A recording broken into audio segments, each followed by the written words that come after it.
And our breaking news coverage continues. We've now learned more than 20 people were arrested after protests erupted at the University of Texas at Austin today. The state responded with a heavy law enforcement presence. In a statement, Governor Abbott said the protesters, quote, belong in jail. Today's protest at UT joins a rising swell of campus demonstrations across the nation as students speak out against Israel, Hamas, and the war there, one of the deadliest conflicts of the 21st century. We want to take you live now and show you a peek here of the scene. And there you see several people still there. It's died down just a little bit, calmer at this hour. Earlier, it was packed, full of demonstrators. The crowd now visibly thinner. As we speak with UTPD, who issued a dispersal order moments ago. Now, we do have team coverage for you this evening. This protest, though, is one of many that erupted at campuses nationwide this week. Demonstrations like these have been brewing for months now, but they reached a flashpoint last week at Columbia University as students speak out against the Israel-Hamas war. Then on Monday, a heated pro-Palestine rally ended in more than 100 people detained at New York University. And now a nationwide response by students from California to Washington, D.C. and of course here in Texas, pushing university leaders to cut investments supporting Israel as the war extends into its 6th month. All right, let's go back live now to the UT campus and let's check in with KXAN's Ryan Chandler. Okay, Ryan, we know you've been there really since this all was organized this morning.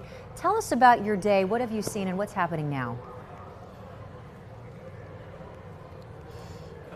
You know, in the 4 years I spent on this campus, I've never seen anything like this. We are on hour 6 of this clash between DPS, APD, and hundreds of pro-Palestinian protesters. As you can see, there is a small army of DPS on this campus. They, after hours, were able to push the protesters out of the South Lawn. That's the main mall right in front of the tower. But they are still battling to get them off of campus just behind me. I'm as close as they would allow me to get to that action. But there's still no end in sight here. I'm looking at about 150 DPS troopers still trying to keep this locked down. But here's a look at some of the violence and the clashes that we saw earlier today before it was as contained as it is now. Chaos on campus as a protest for Palestine clashes with police. Students adamant they have the right to protest peacefully. Shame on you!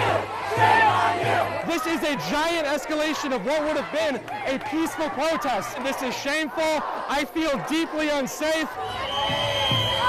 The university warned them last night they must cancel those plans, writing, "We will not allow this campus to be taken," in ways that groups affiliated with your national organization have accomplished elsewhere. You will disperse immediately, or you will be arrested. Those threats not dispersing the demonstrators, but served as a welcome comfort for some Jewish students.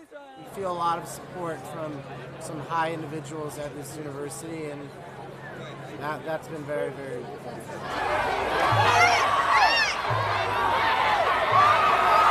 At least 10 students detained, some troopers' noses bloody, others hit with horse manure.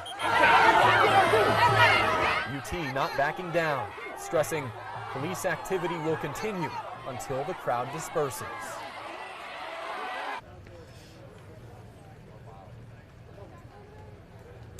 Now, this situation is still very fluid. We know of at least 22 people now who have been arrested by DPS. And as you can see, their presence is still very strong here. Governor Abbott said tonight that these protesters belong in jail. We know that at least one of those 22 people who were arrested was a journalist from a fellow Austin station here at home. So clearly these students are raising a lot of First Amendment concerns. They are confused as to why they were not allowed to peacefully assemble on their own campus. And those concerns are certainly going to linger as the university has some questions from them to answer tonight. Right, Ryan Chandler live for us on the UT campus. Thank you very much. And you just saw these protests are still active out there. DPS still on the scene. Our crews are on the ground speaking with as many demonstrators as possible to find out what exactly and who is represented in the crowd. But here's what we do know so far. Most of the signs that we've seen in the crowd have been Pro-Palestine. Now, remember, this student protest movement ramped up at Columbia University last week, with students demanding schools cut financial ties with Israel and divest from companies they believe are supporting the conflict.